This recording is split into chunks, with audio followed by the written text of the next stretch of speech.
اللہ الرحمن الرحیم۔ السلام علیکم ناظرین۔ ایک مختصر اور پر اثر واقعہ۔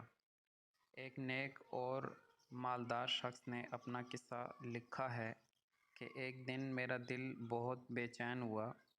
ہر چند کوشش کی کہ دل بہل جائے، پریشانی کا بوجھ اترے اور بے چینی کم ہو، مگر وہ بڑھتی ہی گئی۔ بالآخر تنگ آ کر گھر سے باہر نکل گیا اور بے مقصد ادھر ادھر گھومنے لگا۔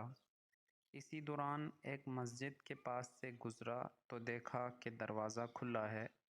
فرض نمازوں کا وقت نہیں تھا۔ میں بے ساختہ مسجد میں داخل ہوا کہ وضو کر کے 2-4 رکعت نماز ادا کرتا ہوں، ممکن ہے دل کو راحت ملے۔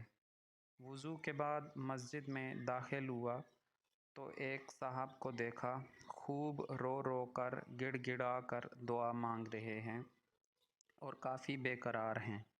غور سے ان کی دعا سنی تو قرضہ اتارنے کی فریاد میں تھے۔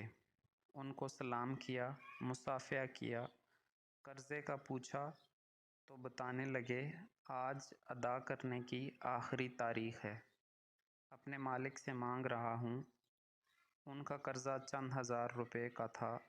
میں نے جیب سے نکال کر دیے۔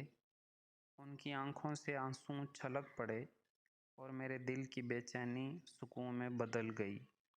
میں نے اپنا وزٹنگ کارڈ نکال کر پیش کیا کہ آئندہ جب ضرورت ہو مجھے کال کر لیں، یہ میرا پتہ اور یہ فون نمبر۔